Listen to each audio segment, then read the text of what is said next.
I mean, we stood up to the Soviets. They had 40,000 nuclear weapons. Now we're fretting day in and day night about third world countries that have no army, navy, or air force, and we're getting ready to go to war. We can achieve much more in peace than we could ever achieve in these needless, unconstitutional, undeclared wars.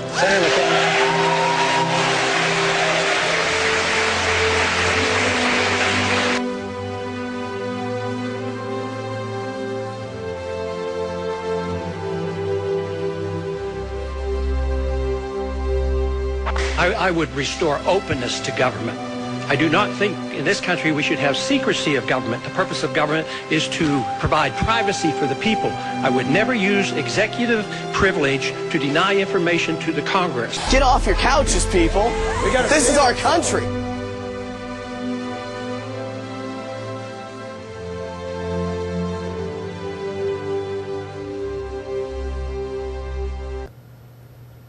Now, I think that clip really speaks to what Ron Paul has represented during his campaign and how the mainstream media has treated him during his campaign. And I have to say that what Ron Paul has done has changed my political ideology and has opened my eyes to what I see as being wrong with our government. Now, here is Ron Paul speaking at the South Carolina debate. It was January 10th of 2008.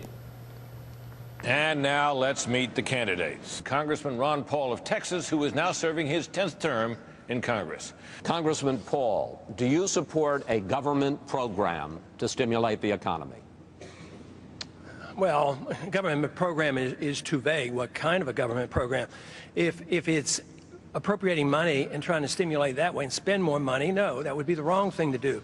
But a government program of a reduced tax burden, yes, that would be. Also, to solve this problem, you have to understand why we're in a recession. I believe we're in a recession. I think it's going to get a lot worse. If we continue to do the wrong things that we've done in the past, that it's going to be delayed, just as what happened in the Depression. But you have to understand that overstimulation in an economy by artificially low interest rates by the Federal Reserve is the source of the recession. The recession has been predictable. We just don't know exactly when it'll come. But if you do the wrong thing, it's going to last for a long time. The boom period comes when they just pour out easy credit, and it teaches people to do the wrong things. There's a lot of malinvestment, debt that goes in the wrong directions, consumers do the wrong things, and businessmen do the wrong thing. So we have to attack this and understand the importance of Austrian theory of the business cycle. If you don't, we're going to continue to do this, and the longer you delay the recession, the worse the recession is. And we've delayed a serious recession for a long time. The housing market is already in depression. And a lot of people are hurting. The standard of living in this country is going down. Look at what's happening to the dollar. And what is being offered by the Federal Reserve and Treasury and everybody in Washington? Lower interest rates. Well, lower interest rates is the problem. Artificially low interest rates is the artificial stimulus which causes the bubble, which allows the inevitable recession to come.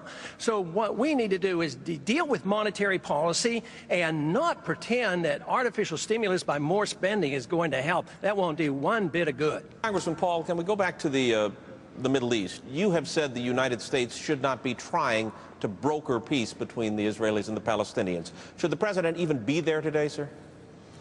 Well, if you followed my advice, yes, we wouldn't be there. We've been doing that for a good many years, and it hasn't seemed to come to success. No, I think if we weren't there, there'd be more incentives to come to a peaceful agreement. But we support both sides, you know, not only with the Palestinians, but the Lebanese and all the Arab nations. We support Israel, and we try to have this balance. But I think it'd be much better to have a balance by being out of there. And I think there would be a greater incentive for Israel and the Palestinian and all the Arab nations to come together and talk, because I think we get in the way too often of these. And besides, it's costing us a lot of money. It's costing us lives now.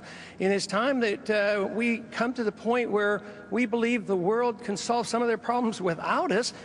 And also, we're out of money. We can't do it any longer. We're going bankrupt. And the empires of the world have always ended badly through economic terms. So whether there are peace agreements over there, I mean, for instance, if we would stop all aids over there, we would stop 3 times as much aid as Israel gets to the Arab nations. Why do we arm the Arab nations, and they're the enemies of Israel? but we continue to do that. So why don't we trade with everybody and talk with them? And there's a greater incentive to work these problems out. I think if we'd have been out of there a lot sooner, there may well have been a much different settlement after the Kuwait invasion, because Israel was quite capable of working with moderate Arab nations. They tried to. None of the Arab nations wanted Saddam Hussein in Kuwait.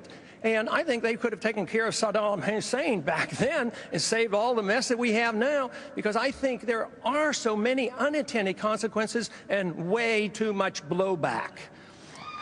Thank you, sir.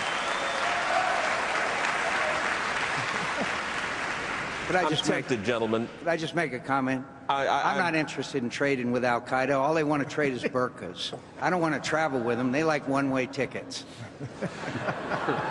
Governor Huckabee, May I answer that? May I answer that? Yes, Congressman. I'm talking exactly about that, because that's what we have been doing. We used to support Saddam Hussein, and we used to be allied with Osama bin Laden. And what I want to do is stop that. Who are our friends one day turn out to be our enemies.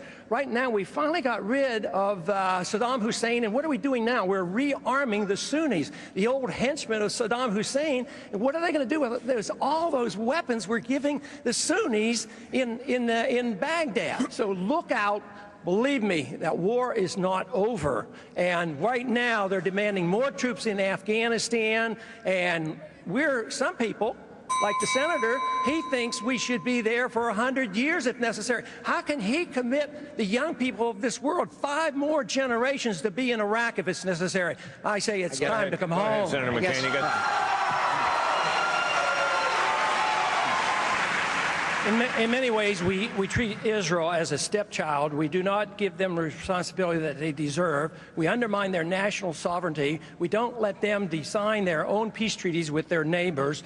And then we turn around and say that when you want to do that, or you want to defend your borders, they have to check it out with us. I think Israel would be a lot safer. I made the point earlier. We give 3 times as much money to the Arabs. Why do we arm their enemies? So if you care about Israel, you should be against all the weapons that go to the Arab nations. And I just don't see any purpose in not treating Israel in an adult fashion. I think they'd be a lot better off. I think they one time in the 80s took care of a nuclear reactor in Iraq. I stood up and defended Israel for this. Nobody else did at that time. But we need to recognize they deserve their sovereignty just as we deserve our sovereignty. I believe if they assume more responsibility, there would be more peace there, and that there would be a lot less threat to us. And besides, we don't have any money to do this.